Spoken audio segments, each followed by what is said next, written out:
Dominicains au Rwanda. Méditation du samedi, 26e semaine du temps ordinaire, année A. Ouvriers du royaume. La mission des 72 disciples était réciproque à l'évangéliste Luc. Il fait suite, entre autres, à l'envoi des 12 apôtres. Qu'en est-il donc? Lorsque l'évangéliste Saint Luc rapporte l'envoi en mission par Jésus de 72 disciples, nous sommes environ 50 ans après les faits. 50 ans pendant lesquels l'annonce de la bonne nouvelle a été faite sous la conduite essentiellement des 12 apôtres choisis par Jésus. Ces 12 sont morts, mais l'évangélisation continue. Et ce sont essentiellement à des anonymes que s'adressent maintenant les recommandations que Jésus avait faites à leurs prédécesseurs. Nous connaissons les noms de 12. Par contre, aucun de ces 72 disciples ne nous est connu personnellement. Pourtant, la mission que Jésus leur confie est la même que celle qu'il avait confiée précédemment aux 12.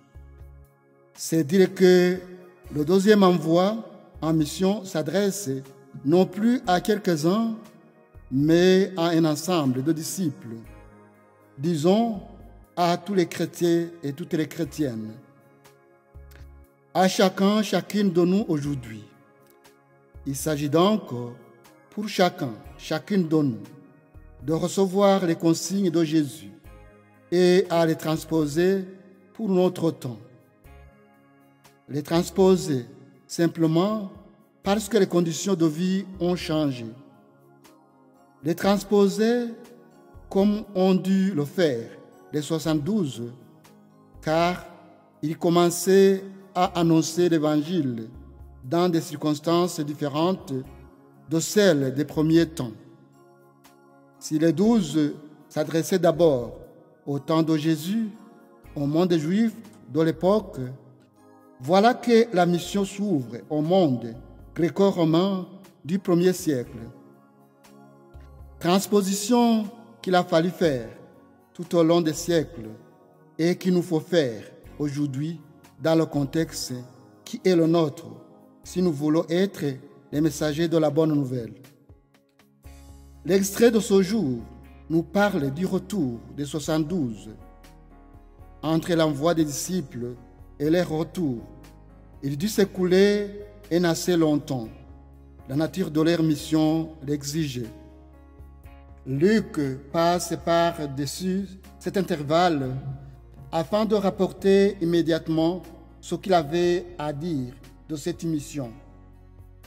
Il ne nous apprend pas même où les disciples se retrouvèrent réunis autour de Jésus. Ce qui lui importe, c'est de faire connaître les résultats de leur œuvre. Ils en sont pénétrés d'une joie qu'ils expriment naïvement.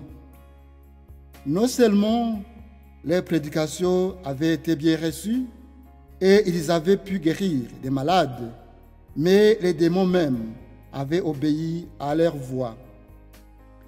Leur joie est certainement légitime, mais Jésus ne veut pas qu'ils s'y arrêtent, parce qu'elle peut être pleine de dangers pour leur humilité et que le succès qui la nourrisse laisse subsister une redoutable question relative à leur destinée éternelle. Il n'y a pour le serviteur de Dieu qu'une joie à laquelle il puisse se livrer sans arrière-pensée. C'est la joie d'être sauvé. Aujourd'hui, il est à notre tour d'être appelés et envoyés. Nous sommes appelés à ouvrir des voies nouvelles, tracer des sentiers nouveaux, risquer un pas vers l'inconnu, oser une rencontre, une parole, être chacun, chacune à notre façon, témoin de la parole reçue pour faire advenir le règne de Dieu. Nous sommes appelés avec les 12, avec les 72, et comme eux pour dire Dieu aux hommes et aux femmes de notre temps. Nous n'avons pas d'abord à délivrer un message, mais en priorité à établir une relation pacifique, une relation d'amitié, à être un voisin aimable, dont toutes les attitudes posent question à leur environnement, de manière à ce que chacun puisse se demander: qui est-il cet homme?